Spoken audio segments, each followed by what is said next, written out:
ನಮಸ್ಕಾರ ಸ್ನೇಹಿತರೆ, ನಮ್ಮ ನಂಬಿಕೆಗೆ ಸ್ವಾಗತ ಸುಸ್ವಾಗತ. ಸ್ನೇಹಿತರೆ, ಈ ಬದುಕೆ ಹಾಗೆ ಅಲ್ವಾ?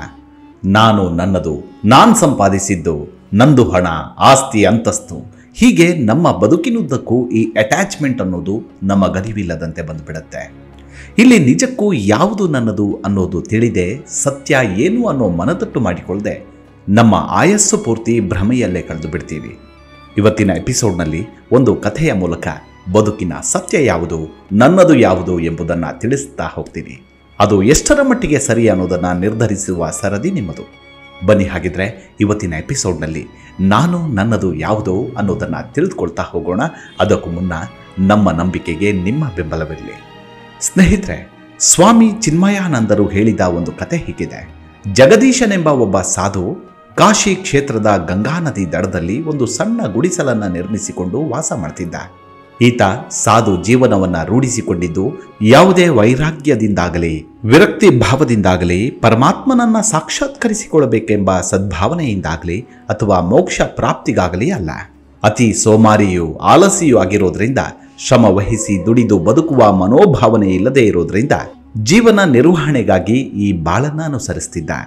ಸಾಧು ಜೀವನವನ್ನು ತನ್ನದಾಗಿಸಿಕೊಂಡಿದ್ದರಿಂದ ಅವನ ಜೀವನ ನಿರ್ವಹಣೆಯು ಅತಿ ಸುಲಲಿತವಾಗಿ ಸಂತೋಷದಿಂದ ಕಳೀತಿತ್ತು.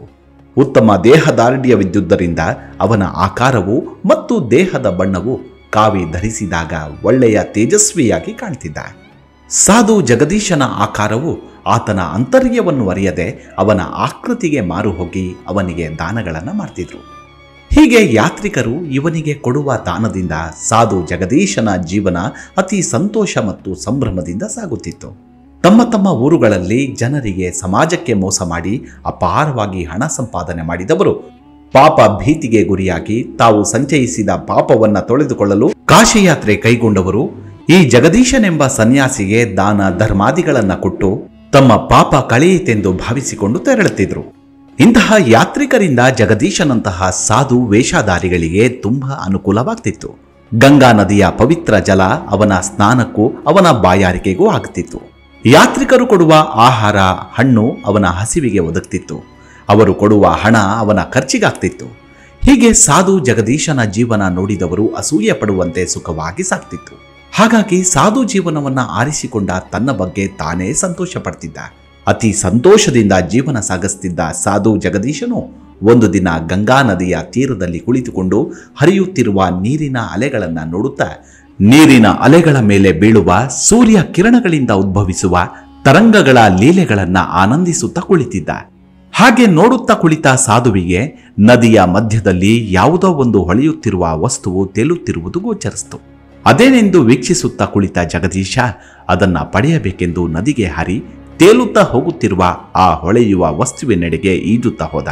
ಈತ ಈಜುತ್ತಾ ಹೋದಂತೆಲ್ಲ ಆ ವಸ್ತುವು ನೀರಿನ ವೇಗಕ್ಕೆ ಅನುಗುಣವಾಗಿ ಮುಂದೆ ಮುಂದೆ ತೇಲುತ್ತಾ ಹೋಯಿತು.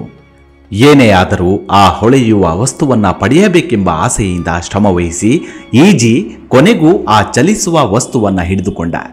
ಹಾಗೆ ಹಿಡಿದ ವಸ್ತುವನ್ನು ಸಾಧು ನೋಡಿದರೆ ಬೆಳ್ಳಿಯ ಹಿಡಿ ಇರುವ ಒಂದು ಬೆತ್ತವಾಗಿತ್ತು. ಅದನ್ನು ಕಂಡ ಜಗದೀಶ ಬಹಳ ಆನಂದಪಟ್ಟ.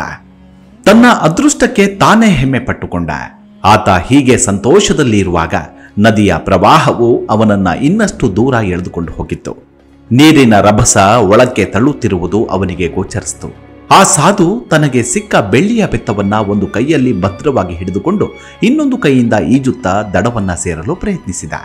ಕೋಲು ಪಡೆಯುವವರೆಗೂ ಈಜಿ ಆಯಾಸಗೊಂಡ ಸಾಧು ನೀರಿನ ಸೆಳೆತಕ್ಕೆ ಒಂದೇ ಕೈಯ ಸಹಾಯದಿಂದ ಈಜುವುದು ಕಷ್ಟವೆನಿಸಿತು. ಆದರೂ ಆಸೆ ಬರುಕನಾದ ಸಾಧು ಬೆತ್ತವನ್ನ ಬಿಡದೆ ಒಂದೇ ಕೈಯ ಸಹಾಯದಿಂದ ಈಜಿ ದಡ ಸೇರುವುದಕ್ಕೆ ಬಹಳ ಪ್ರಯತ್ನ ಪಟ್ಟ. ಆದರೆ ನದಿಯ ಸೆಳೆತ ಅವನ ಪ್ರಯತ್ನ ಈಡೇರಲು ಬಿಡುವಂತೆ ತೋರಲಿಲ್ಲ. ಕೊನೆಗೆ ಆ ಸಾಧು ಬೆತ್ತದ ಸಮೇತ ದಡ ಸೇರಲು ಪ್ರಯತ್ನ ಪಟ್ಟರೆ ತನ್ನ ಜೀವಕ್ಕೆ ಅಪಾಯ. ಆದುದರಿಂದ ಕೈಯಲ್ಲಿ ಇರುವ ಬೆಳ್ಳಿಯ ಬೆತ್ತಕ್ಕಿಂತ ತಾನು ಬದುಕುಳಿಯುವುದೇ ಮುಖ್ಯವೆಂದು ಮನಗಂಡು ಒಲ್ಲದ ಮನಸ್ಸಿನಿಂದ ಹಿಡಿದ ಬೆತ್ತವನ್ನು ಬಿಟ್ಟು ತನ್ನ ಎರಡು ಕೈಗಳ ಸಹಾಯದಿಂದ ಈಜಿ ದಡವನ್ನ ಸೇರಿದ. ಹಾಗೆ ದಡ ಸೇರಿದ ಸಾಧು ತನಗೆ ಸಿಕ್ಕ ಬೆಳ್ಳಿಯ ಬೆತ್ತ ಕಳೆದುಕೊಂಡಿದ್ದಕ್ಕೆ ತುಂಬಾ ದುಃಖಪಟ್ಟ. ತನಗಾದ ನಷ್ಟಕ್ಕೆ ಜೋರಾಗಿ ಅಳಲು ಪ್ರಾರಂಭಿಸಿದ.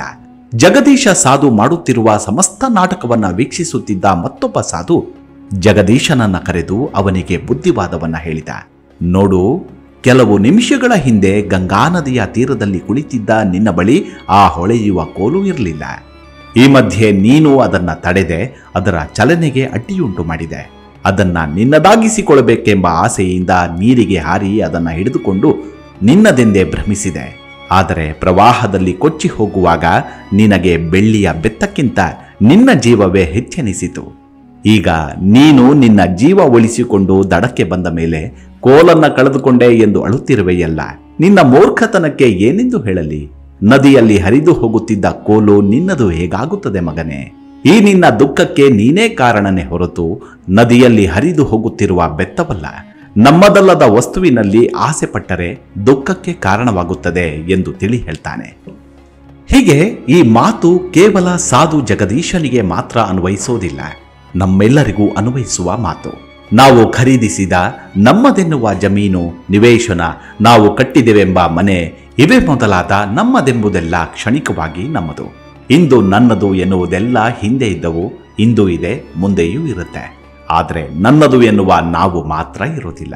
ಈ ವಿಶ್ವದಲ್ಲಿ ಇರುವುದೆಲ್ಲ ದೇವನದು, ದೇವ ನಿರ್ಮಿತವಾದದ್ದು, ದೇವನದೇ ಆಗಿರುವಂಥದ್ದು. ನಾವು ಭ್ರಮೆಯಿಂದ ನಮ್ಮದೆಂದು ಭಾವಿಸ್ತೇವೆ. ಅದನ್ನ ಕಳೆದುಕೊಂಡಾಗ ನಷ್ಟವಾಯಿತೆಂದು ವಿಷಾದಿಸ್ತೇವೆ. ಈಶಾವಾಸ್ಯೋಪನಿಷತ್ ಹೀಗೊಂದು ಮಾತು ಹೇಳುತ್ತೆ. ಈಶಾವಾಸ್ಯೋಪನಿಷತ್ ಪ್ರಾರಂಭವಾಗುವುದೇ ಈ ಒಂದು ಮಂತ್ರದಿಂದ.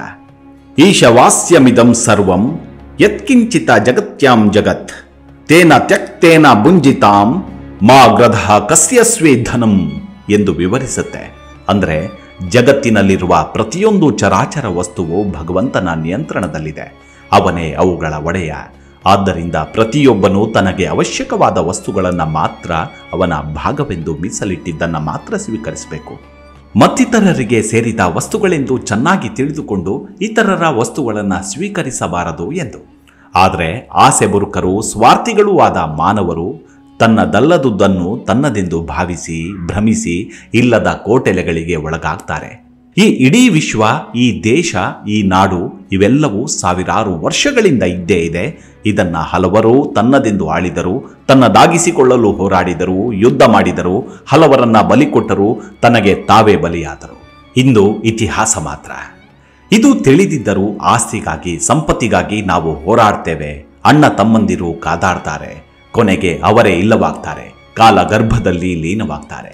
ಅರ್ಥಾನ ಮಾರ್ಜನಂ ದುಃಖ ಮಾರ್ಜಿತನಾಂಚ ರಕ್ಷಣಂ ನಾಶೆ ದುಃಖಂ ಯಯೇ ದುಃಖ ಮರ್ತ್ಯ ದುಃಖಸ್ಯ ಭಾಜನಂ. ಅಂದರೆ ಆಸ್ತಿ ಸಂಪಾದನೆ ಮಾಡುವುದು ದುಃಖದಾಯಕ. ಹಾಗೆ ಗಳಿಸಿದ ಆಸ್ತಿಯನ್ನ ರಕ್ಷಣೆ ಮಾಡುವುದು ಸಹ ಕಷ್ಟದಾಯಕ. ಗಳಿಸಿದ ಸಂಪತ್ತು ಕಳೆದು ಹೋದರೂ, ದುಃಖ ವ್ಯಯವಾಗಿ ಹೋದರೂ ಕೂಡ ದುಃಖದಾಯಕ. ಹಾಗಾಗಿ ಸಂಪತ್ತೇ ದುಃಖಕ್ಕೆ ಮೂಲ ಕಾರಣ. ಇದನ್ನೆಲ್ಲ ನಾವು ಗ್ರಹಿಸಿದಾಗ ಆಸ್ತಿ ಗಳಿಸಲು, ಹಣ ಸಂಪಾದನೆ ಮಾಡಲು ನಾವು ಪಡುವ ಶ್ರಮ, ಕೊಡುವ ಪ್ರಾಮುಖ್ಯತೆ ಎಲ್ಲವೂ ಅರ್ಥಹೀನ ಎಂದು ಗೋಚರಿಸುತ್ತೆ. ಮನುಷ್ಯ ಜನ್ಮವೇ ಅಶಾಶ್ವತವಾಗಿರುವಾಗ ಅವನ ಜೀವಿತಾವಧಿಯಲ್ಲಿ ಸಂಚಯಿಸಿದ ಸಂಪತ್ತು ಶಾಶ್ವತವಾಗಲು ಹೇಗೆ ಸಾಧ್ಯ? ಚಲಂ ಚಿತ್ತಂ ಚಲಂ ವಿತ್ತಂ ಚಲಂ ಜೀವಿತ ಯೌವನಂ ಕೀರ್ತಿರ್ಯಸ್ಯ ಸಾ ಜೀವಿತಃ. ಅಂದರೆ ಮನಸ್ಸು ಸ್ಥಿರವಲ್ಲ, ಹಣವು ನಿತ್ಯವಲ್ಲ, ಪ್ರಾಣವಿರುವುದಿಲ್ಲ, ಯೌವನವು ಶಾಶ್ವತವಲ್ಲ, ಎಲ್ಲವೂ ಅಸ್ಥಿರವಾದದ್ದೇ. ಆದುದರಿಂದ ಯಾರು ಕೀರ್ತಿಯುಳ್ಳವನೋ ಅವನು ಬದುಕಿರ್ತಾನೆ. ನಶ್ವರವಾದ ಆಸ್ತಿ ಸಂಪತ್ತು ಎಂದು ನಮ್ಮ ಆಯಸ್ಸನ್ನ ವ್ಯಯ ಮಾಡುವುದರ ಬದಲು ಬದುಕಿನಲ್ಲಿ ನಿಜವಾದ ಆನಂದವನ್ನು ನೀಡುವ, ನಿತ್ಯ ಸುಖ ಕೊಡುವ ಧಾರ್ಮಿಕ ಕಾರ್ಯ, ಪುಣ್ಯಾರ್ಜನೆ, ಪಾರಮಾರ್ಥಿಕ ಚಿಂತನೆ, ವೇದಾಧ್ಯಯನ ಮೊದಲಾದ ಕಾರ್ಯಗಳಲ್ಲಿ ಮನುಷ್ಯ ತೊಡಗಿಕೊಳ್ಳುವುದು ಉತ್ತಮ. ಇಹ ಜೀವನದಲ್ಲಿ ಗೃಹಸ್ಥನಾಗಿ ಬದುಕಲು, ಸಂಸಾರ ನಿರ್ವಹಣೆಗೆ ನಮಗೆ ಸಂಪತ್ತಿನ ಅವಶ್ಯಕತೆ ಇದೆ. ಆದುದರಿಂದ ಅದಕ್ಕೆ ಎಷ್ಟು ಬೇಕೋ ಅಷ್ಟನ್ನ ನ್ಯಾಯ ಮಾರ್ಗದಿಂದ ಗಳಿಸಿ ಅಷ್ಟರಲ್ಲಿಯೇ ಸಂತೋಷಿಸಿ ಬದುಕುವುದು ನಿಜವಾದ ಮಾರ್ಗ. ಇದನ್ನರಿತು ನಡೆಯುವುದೇ ನಿಜವಾದ ರಾಜಮಾರ್ಗ. ಇದುವೇ ಜೀವನದ ಸತ್ಯ, ಇದುವೇ ಬದುಕಿನ ಸಾರ, ಇದುವೇ ನಿತ್ಯ. ಆದರೆ ನಾವು ಆ ಸತ್ಯವನ್ನು ಅರ್ಥೈಸಿಕೊಂಡು ಮುನ್ನಡೆದರೆ ಮಾತ್ರ ನಮ್ಮ ಬದುಕಿಗೊಂದು ನೆಮ್ಮದಿ, ಸಾರ್ಥಕತೆ ಹಾಗೂ ಆತ್ಮತೃಪ್ತಿ ಬರಲು ಸಾಧ್ಯ. ಎಲ್ಲರಿಗೂ ಒಳ್ಳೆಯದಾಗಲಿ. ಮುಂದಿನ ಎಪಿಸೋಡ್ನಲ್ಲಿ ಮತ್ತೆ ಸಿಗೋಣ. ಅಲ್ಲಿವರೆಗೂ ನಿಮ್ಮ ಆರೋಗ್ಯದ ಕಡೆ ಗಮನವಿರಲಿ. Take care. ನಮಸ್ಕಾರ.